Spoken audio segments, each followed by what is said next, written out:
We've got a little agenda today. We've got Jake doing some updates for us across Rewst. We've got a demo by Michael and another demo by Jake. We did have a community demo set up for today, but unfortunately they can't be with us due to unforeseen circumstances, but hopefully we can reschedule that one for the next time round. So just putting it out there, if anyone has anything they wanted to share, or if they had any questions, we will have a little bit of extra time at the end. I'm more than happy to jump in and discuss whatever you need.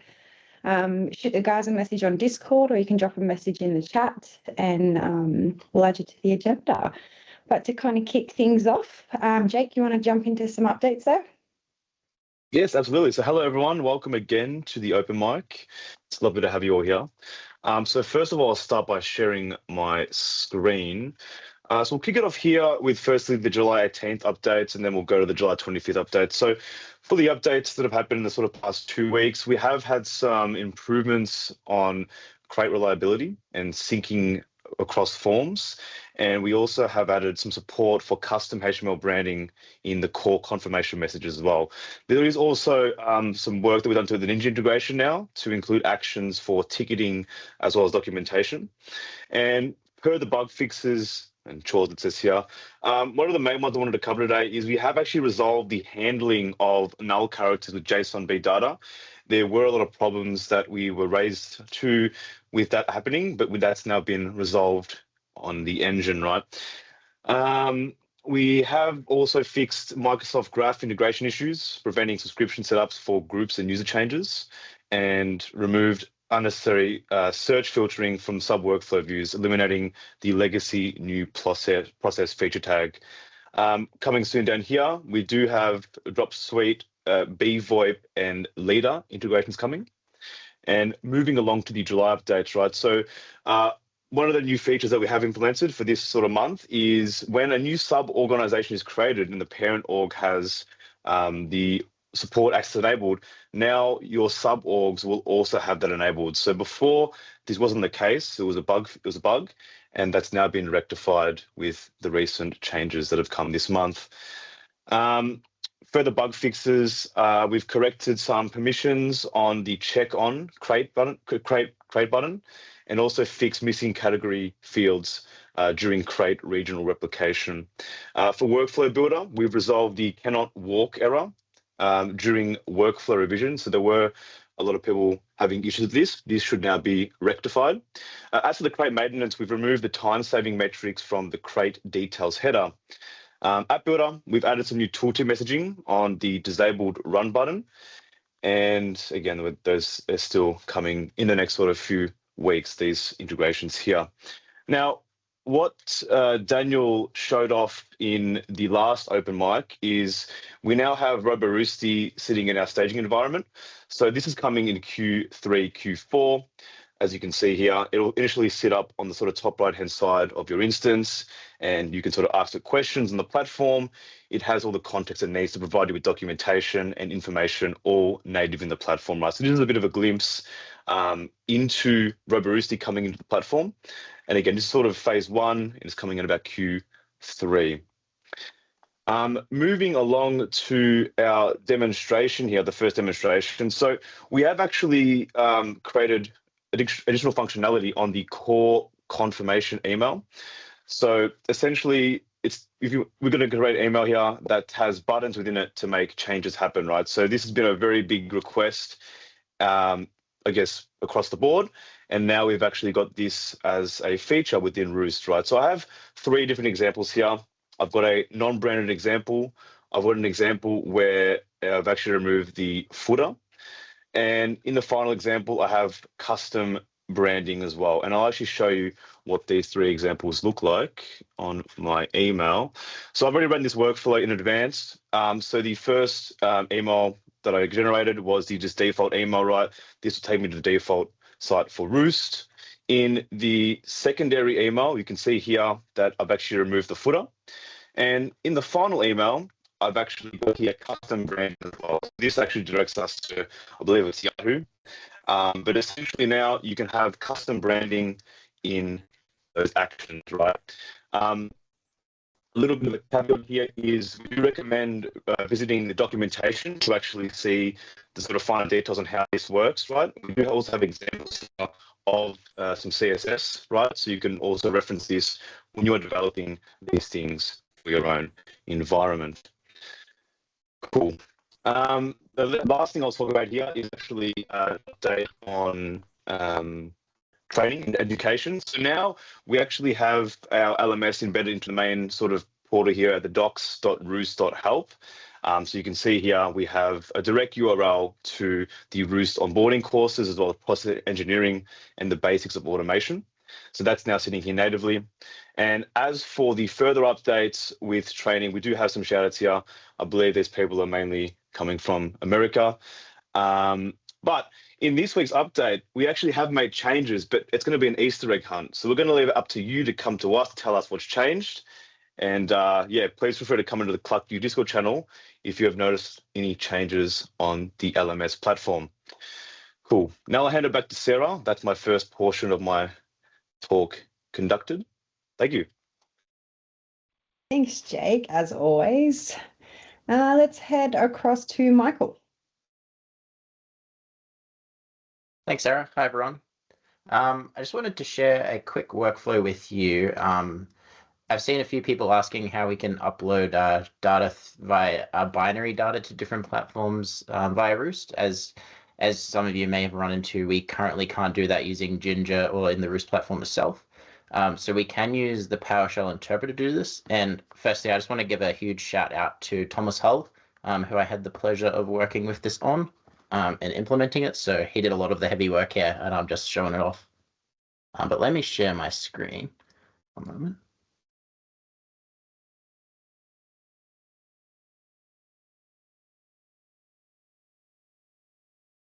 Perfect. And everyone can see that all right? I take that as a yes. So basically, this is the whole workflow. So our first step here is to get our PDF data from a URL. So we can just go in here, the PowerShell interpreter. As you can tell, I've got the little icon clicked up there. And this is one of our Rewst test PDFs. So we can download this from that URL using the invoke web request here in PowerShell. And then we save that as a base64 variable. So then we return the base64 into Rewst, which we will use later.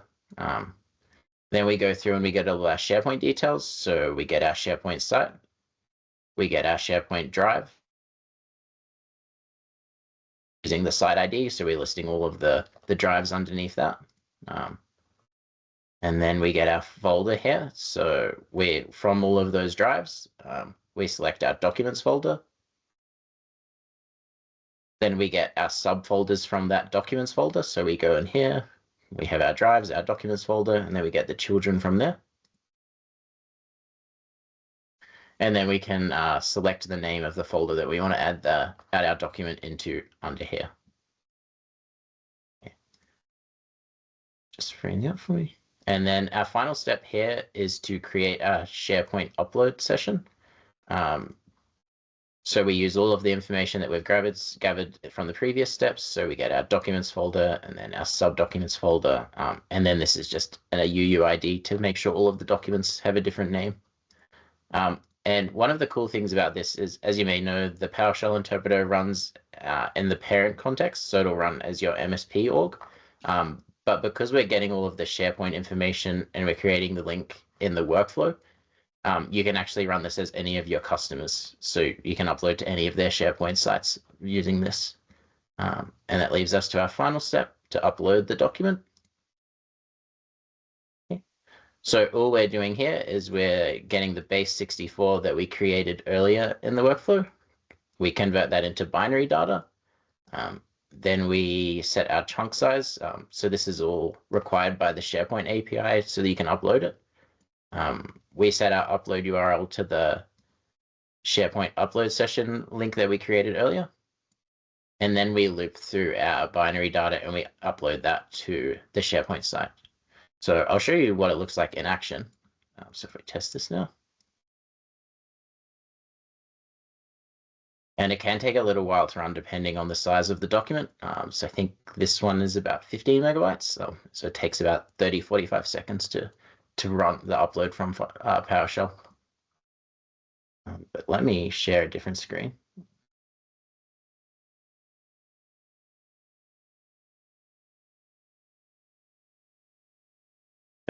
So this is my SharePoint site. And you can see here, that was the site ID that I had, the documents folder, and then the test subfolder.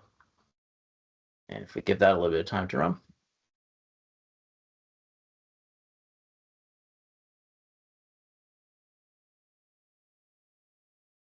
But I'll also add that you can get your data from different sources. So if you wanted to upload a PDF from an email, for example, or any other method that you can think of, you can get the base 64 from. Then you can upload it to SharePoint. So there's lots of different ways you could implement this.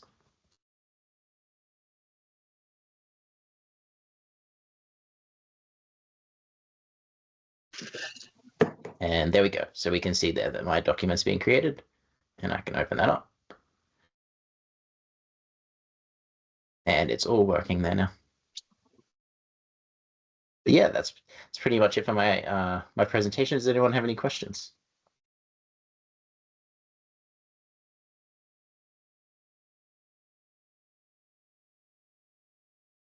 Back to you, Sarah.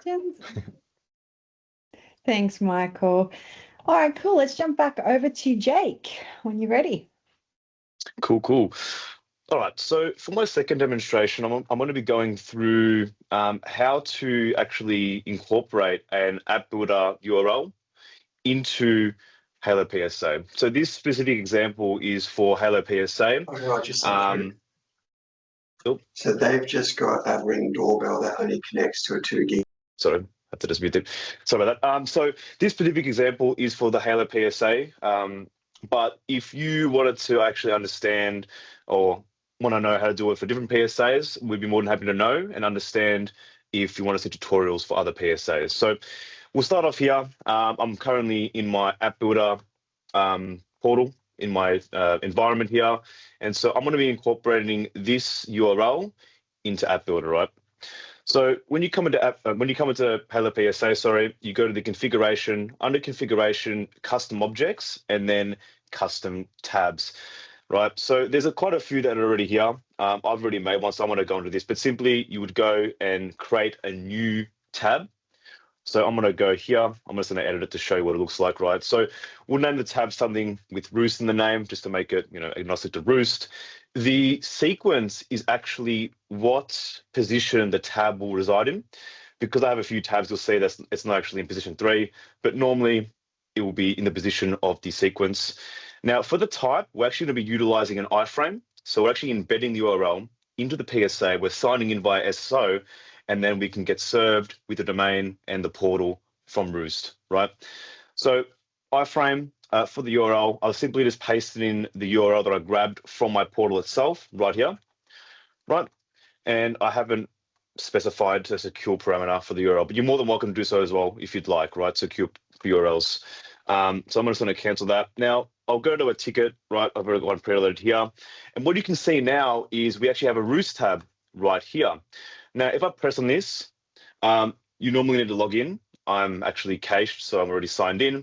But now what you can see is now we have the embedded functionality of an app builder app directly in the Halo PSA, right? Directly in the ticket, right? So this is quite useful for internal engineers to do things like password resets, reset MFA, on and offboarding, right? Now you can all do it within the ticket itself, right? So if I click on, this button here, this will take me into the form.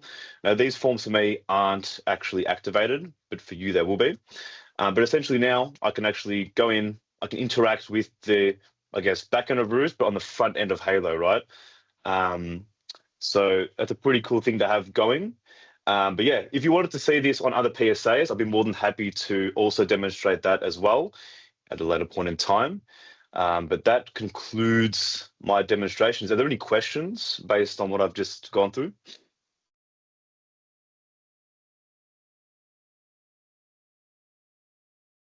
Cool. All right, I'll throw it now back to Sarah. Thank you all.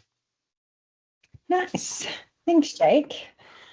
Did anybody have any questions that they wanted to jump in? So anything that may have kind of crossed their mind over the last month or so that they haven't had a chance to jump in the Discord and ask? Anything at all, shoot away. We do have some time left on the clock, but I'm more than happy to give you guys some time back.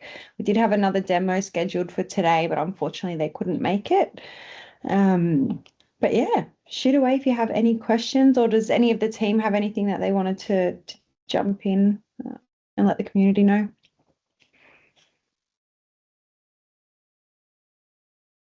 I did have something.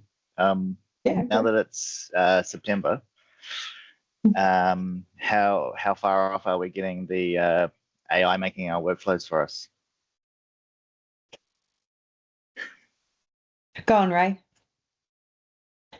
No. I'm not sure about that, but I know if you're tomorrow, there's going to be some pretty cool demos on the American Open Mic that you may want to look at. We don't get a sneak preview. It's not up to me, not stuff it's I do. tomorrow for us now, not tomorrow. We're in the future. Look at us. I agree with you, Owen. Unfortunately, all the stuff I've been doing is not related to anything cool that's useful for the community yet. Yet. Keyword. I have been working on some fun things there, but yeah, too early. Too early. Aaron would leak it. We'll hold your feet to the fire for It's next. not about leaking it. It's showing things that are broken is never fun. Yeah. Make sure you get on the next one then and do a little demo. Ben's saying he has something. Sure, Ben. Yeah. If you guys want, I've been playing with GraphQL, and I got to do some funky stuff with basically going through and actually giving me a detailed failure reason for failed workflows. So it just creates a ticket for me. Let me open up. Slay. Let's go. Nice and easy. So basically, it's just using workflow completioners. So whenever a workflow fails, I just have this one run on failed timeout cancelled. Very, very straightforward. Just pulls the data variables from the trigger. Then does a GraphQL call to get the executions of that workflow task, and then finds all the failed tasks, and then pulls a log of that failed task and gets the task logs, and then investigates those task logs and gets the actual execution conductor, which then actually outputs the physical failure reason and then just sends an email using core send mail. So basically, for most workflows, it'll just go through, and I can get rid of that. It'll just basically get kicked off by a particular workflow execution. It'll go through and actually say, okay, cool, it's a failed, here's the workflow ID. It'll then go through and pull the logs for that ID and return all the error messages. In the end, you'll end up giving me something along the lines of, hey, it failed because, hey, you cannot connect to that. And I'll actually get an email with that context. So it's just a very quick and easy, rather than having to go and deep dive the workflow. I can go, yep, that's the failure reason. Is it something I need to investigate? Is it a failure in my logic, or is it a failure in just an API that's done the failures? And then you can do all the funky stuff like, hey, with the actual email itself, I threw in a link to the physical workflow failure as well as the execution task. So I could go directly to the failure error as well as go to the workflow if I need to fix something, just so I can keep on top of my failure rates.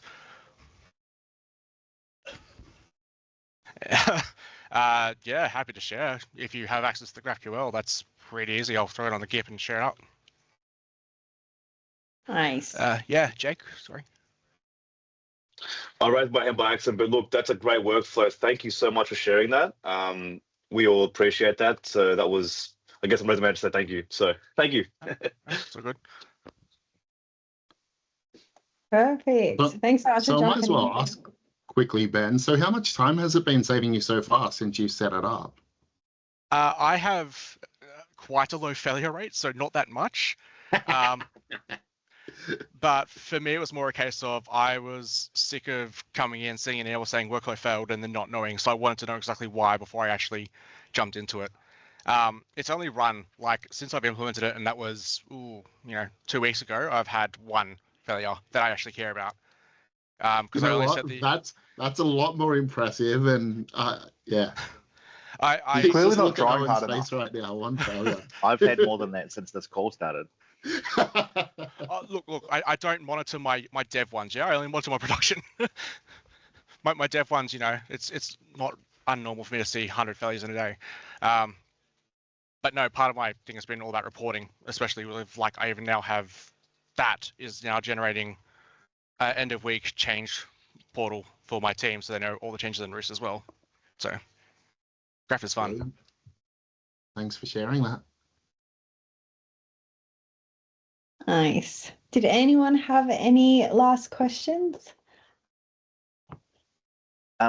Maybe something that might already exist, but is there a way for that exact example, if we were wanting to run a workflow handler after our production workflows, is there a way that we could get it to run after all workflows with a certain tag or anything? Or do we have to set it on every single workflow, the completion handler and all that kind of stuff? Because that's what we're doing at the moment for our ticket logging for failures. But it'd be cool if we could just set a tag, which we already do for production, and then have it run certain things based on tags.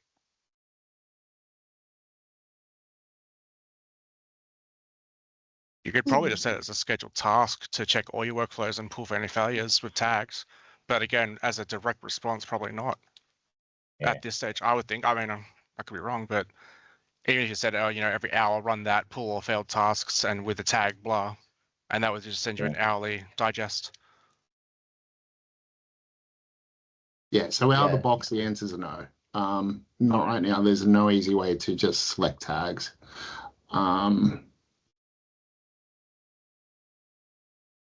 Yeah. You I'll chuck could. it on Kenny then.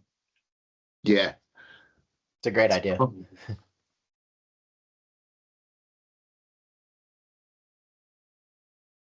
Let's share that one out when you drop it on the Kenny. Sounds good. Any questions before we kind of give you guys some time back in your day, or did anyone else want to share anything?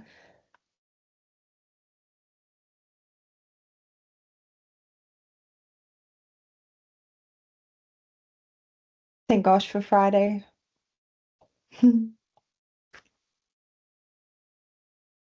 All right, we might wrap it up there, guys. Sky, did you have anything that you wanted to jump in and say while we've got the bunch here today? All of my lovely customers here. Nothing specifically. I think next month we will be coming with a few more customer shares. So I'll push out some comms before that to word everyone up on what to expect. But yeah. Beautiful. Thank you. We might give some time back to everybody. By all means, if you get stuck or if you need a hand or you run into anything you're unsure of, drop the team a message on Discord and they're always happy to help. Enjoy your weekend, guys. Thanks, everyone. Bye. Thank you all. Thank you all. See us.